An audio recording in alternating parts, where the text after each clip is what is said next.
Hello दोस्तों, स्वागत है आप सभी का पीआर कहानियाँ चैनल में। आज की कहानी है जेठानी जी की अकड़। अगर आप लोगों को ये कहानी पसंद आती है तो वीडियो को एक लाइक और चैनल को सब्सक्राइब जरूर करिएगा। तो चलिए कहानी शुरू करते हैं। मालकिन, मैं जा रही हूँ, रमा बोली। रुचिका ने बोला, मैंने तेरे बच्चों के लिए खीर रखी है, लेते जाना। रमा बोली, आप कितनी अच्छी हो, मेरे और मेरे बच्चों का कितना ख्याल रखती हो। भगवान आपको हमेशा खुश रखे। पर आप इतना सब क्यों करती हो? काश मैं पहले इस बात को समझ जाती, मगर मेरी बुद्धि तो तब घास चरने गई थी, इसलिए तो अनजाने में वो सब कर बैठी जो मुझे नहीं करना चाहिए था। रमा बोली, क्या हुआ मालकिन, क्या कर बैठी आप? रुचिका चुप हो गई और बोली, कुछ नहीं रमा, तू कल समय पर आ जाना। तू होती है तो घर में मन लगा रहता है। रुचिका इस बड़े बंगले की मालकिन, बच्चे दोनों अमेरिका में सेटल थे और पति केशव सीधे रात को 10 बजे घर आते थे। केशव की फैक्ट्री दूरी पर थी, इसलिए सुबह का टिफिन रुचिका साथ ही दे देती थी। केशव की ड्यूटी सुबह 10 से रात 10 बजे तक की थी। रुचिका का इतने बड़े बंगले में अकेले दम घुटता था।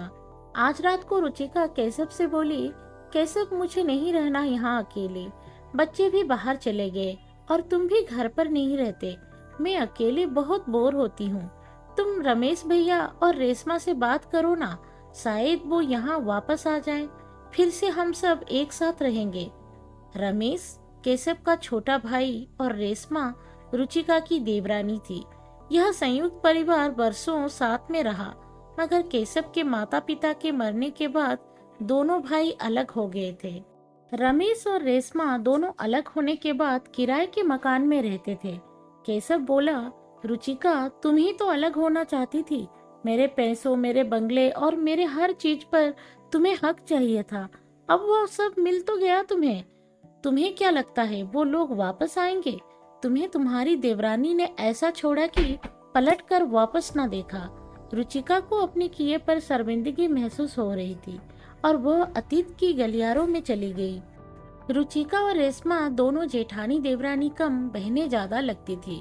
दोनों की शादी में भी बस 2 साल का ही फर्क था, इसलिए दोनों की खूब पटती थी।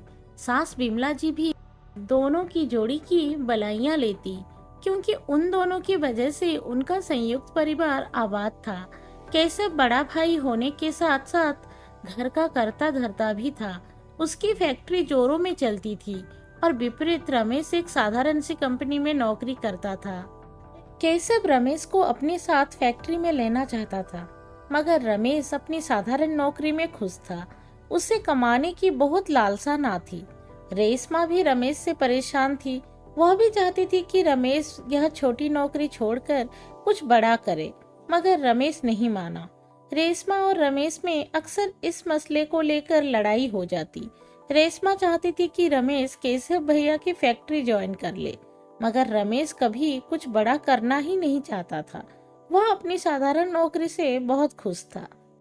रेशमा रमेश से कहती भी थी कि कहीं ऐसा ना हो कि आपकी छोटी सी नौकरी के कारण कल के दिन हमारे बच्चे बड़े होकर आप पर सवाल दागे कि संयुक्त परिवार होने पर भी पापा एक साधारण नौकरी क्यों करते थे, जबकि ताऊजी फैक्ट्री संभालते थे। पापा भी तो ताऊजी के साथ उनकी फैक्ट्री में उनका साथ दे सकते थे। यह सब सुनने के बाद भी रमेश के कानों पर जूं तक नहीं रेंगी और वह उसी कंपनी में नौकरी करता रहा जहां वो पहले से करता आया है। प्राइवेट कंपनी होने के कारण एक दिन रमेश की नौकरी चली गई, जिस वजह से रेशमा बहुत परेशान हो गई। तब रुचिका बोली, फिक्र मत कर पगली, जिंदगी का हर एक दिन अच्छा हो यह कोई जरूरी नहीं। शायद भगवान भी रमेश भैया के लिए कुछ अच्छा चाहते हैं।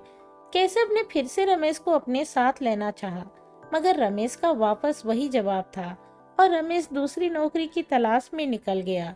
रमेश की नौकरी नहीं मिली, तब तक केशव पूरा घर अकेले चलाते रहा। एक दिन रमेश को फिर से वही साधारण नौकरी मिल गई और रमेश फिर से काम पर जाने लगा। धीरे धीरे दिन साल गुजरने लगे और बीच में केशव के माता पिता का भी देहांत हो गया। अब धीरे धीरे परिस्थितियां भी बदलने लगी। केशव की फैक्ट्री जोरों में चलने लगी थी। जिस वजह से घर में पैसों की बरसात हो चली थी। रुचिका को अपने पति की कमाई पर घमंड होने लगा था और वो देवर रमेश और देवरानी रेशमा को हीन दृष्टि से देखने लगी थी। वैसे भी जिस सास ससुर की वजह से यह संयुक्त परिवार आबाद था, वो तो अब रहे नहीं थे।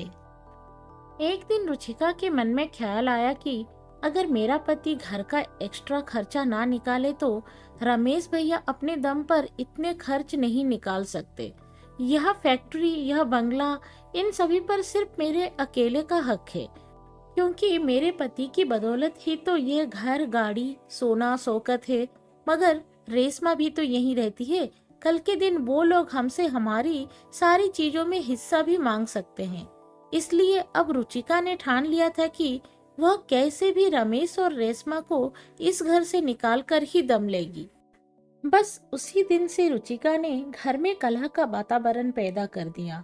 रुचिका के बच्चे बड़ी कक्षा में पढ़ते थे और रेशमा के बच्चे छोटी कक्षा में पढ़ते थे। एक दिन रुचिका बोली, रेशमा, तुम्हारे बच्चे बहुत डिस्टर्ब करते हैं मेरे बच्चों को। हो सके तो इन्हें अपने कमरे से ज्यादा निकलने मत दिया करो। रेशमा ने भी हामी भर दी और अपने बच्चों को रुचिका भाभी के बच्चों के कमरे में ज्यादा जाने नहीं देती थी। घर के काम हो, रसोई के काम हो या बाहर के काम, सभी काम रुचिका ने अपने हाथ ले लिए और हर बात पर अपना शासन चलाना शुरू कर दिया। अब वह हर बात में रेशमा को सुनाने लगी थी, चाहे वो बिजली का बिल हो या खाने पीने की चीजें हो। रुचिका हर बात में रेशमा को जताने लगी थी कि उसके पति के पैसों के दम पर ही रमेश भैया और रेशमा जी रहे हैं, वरना उनकी खुद की कुछ औकात नहीं है। हद तो तब हो गई जब रुचिका आस पड़ोस के लोगों को कहने लगी कि यदि उसका पति घर के खर्चे पूरे ना करे तो उसके देवर और देवरानी की तो खाने के भी लाले पड़ जाए।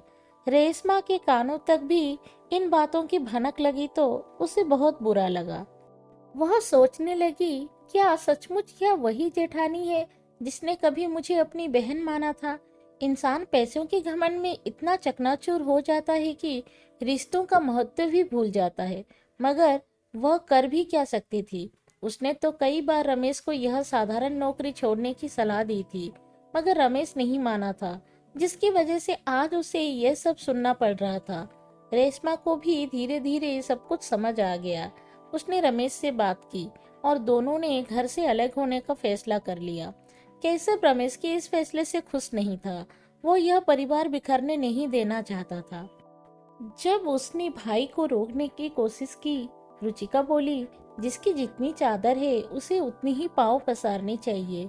रमेश भैया की साधारण सी नौकरी में भी उन्हें और रेशमा को बंगले का सुख नसीब हो रहा है। शायद यह बात इन दोनों की समझ आ गई है। रमेश और रेशमा का यह बात सुनकर दिल खट्टा हो गया और उन्होंने कभी पलटकर इस घर की ओर नहीं देखा। रुचिका जो चाहती थी उसे सब मिल गया और वह खुश हो गई।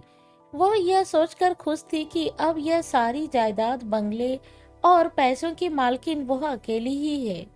धीरे धीरे वक्त गुजरता गया और रुचिका के बच्चे विदेश जा बसे और केशव अपनी फैक्ट्री में और व्यस्त हो गया।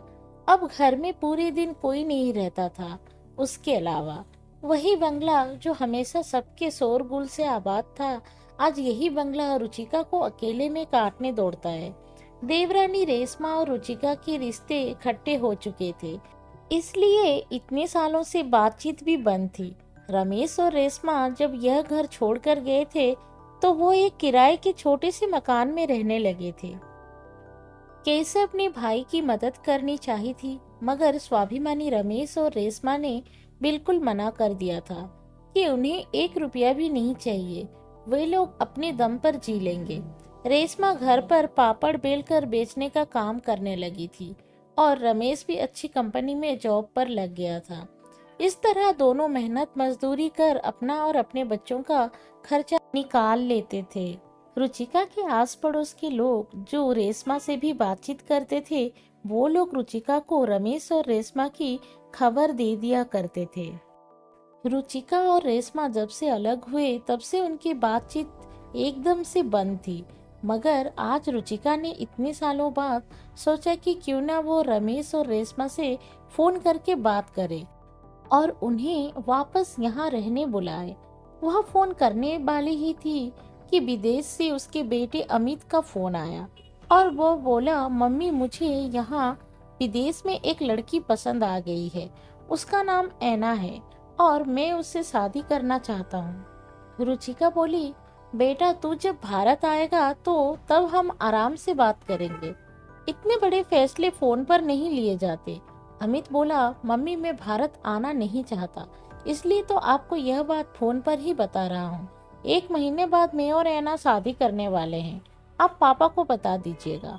बस यही बताने फोन किया था। और अमित ने फोन काट दिया।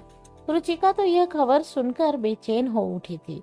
उसने तुरंत केशव को फोन करके सब बताया। केशव बोला, रुचिका बच्चों को विदेश भेजने का फैसला भी तो तुम्हारा ही था। मैंने तो तब भी मना किया था कि हमारे भारत में एजुकेशन के मामले में कुछ कमी नहीं है, मगर तुम मानी कहाँ थी। तुमने कहा था हमारे पास इतना पैसा है, हमें हमारे बच्चों को विदेश भेजना चाहिए। तुम दुनिया वालों को दिखाना चाहती थी कि तुम्हारा पति इतना कमाता है, तुम्हारे पास इतना पैसा है कि तुम्हारे बच्चे विदेश में पढ़ते हैं। इन सब बातों की सजा भुगतने का समय आ गया है शायद। रुचिका फोन रख खूब रोने लगी और सोचने लगी कि क्यों पैसे के नशे ने उसे अंधा बना दिया था, क्यों वो रिश्तों को समझ नहीं पाई। आज शायद इसलिए ही अकेली पड़ गई थी, कोई भी तो साथ नहीं दे रहा था उसका। रुचिका ने विदेश में रह रही बेटी मान्या को फोन किया और कहने लगी, मान्या तुम यहाँ कब आ रही हो। मान्या अपने फ्रेंड्स के साथ पार्टी पब में बिजी थी। वह बोली, मम्मी अभी डिस्टर्ब मत करो प्लीज।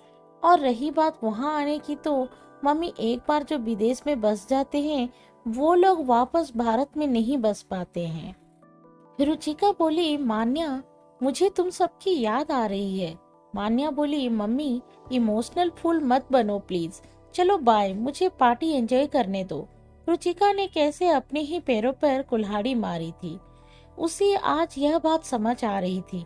वह उदास होकर बैठी थी कि पड़ोस वाली सौम्या जी घर आई और बोली, अरे रुचिका सुना कुछ तुमने। रुचिका अपनी उदासी छुपाते हुए बोली, क्या हुआ सौम्या।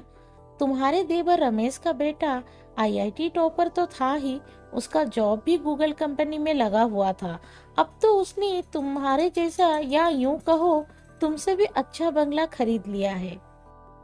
मैं आज सुबह उन्हीं के घर गई थी, चारों बहुत खुश थे। भाई परिवार हो तो ऐसा। रेशमा के दोनों बच्चे बहुत होशियार निकले, इतने होशियार कि माँ बाप की गरीबी ही दूर कर दी। रेशमा के बच्चों में संस्कार भी फूट फूट कर भरे हैं। धन्य है ऐसे माँ बाप जो बच्चों को इतनी अच्छी परवरिश देते हैं। रुचिका एक अक्सर ना बोल पाई और सोचने लगी, हाँ सच ही तो कह रही है सौम्या। जिन बच्चों ने अपने माता पिता को इतनी मेहनत करते देखा और जिन बच्चों के खेलने कूदने की उम्र में उन्हें चीजों को तरसना पड़ा होगा, वह बच्चे होशियार निकले। और जिन बच्चों ने यहाँ सिर्फ ऐशो आराम और पैसा देखा, वो लोग अब विदेश से वापस भी नहीं आना चाहते। रुचिका आज अपने आप को बहुत तन्हा महसूस कर रही थी और उसे अपने किए की कीमत इस तरह चुकानी पड़ेगी, उसने कभी यह सपने में भी नहीं सोचा था। रुचिका को अपने किए पर पश्चाताप था। कभी कभी रुचिका काम वाली बाई रमा से बतिया लेती थी और कहती थी, रमा कभी भी जमीन जायदाद के चक्कर में अपनों को मत छोड़ना, क्योंकि अपनों से ही आबाद है।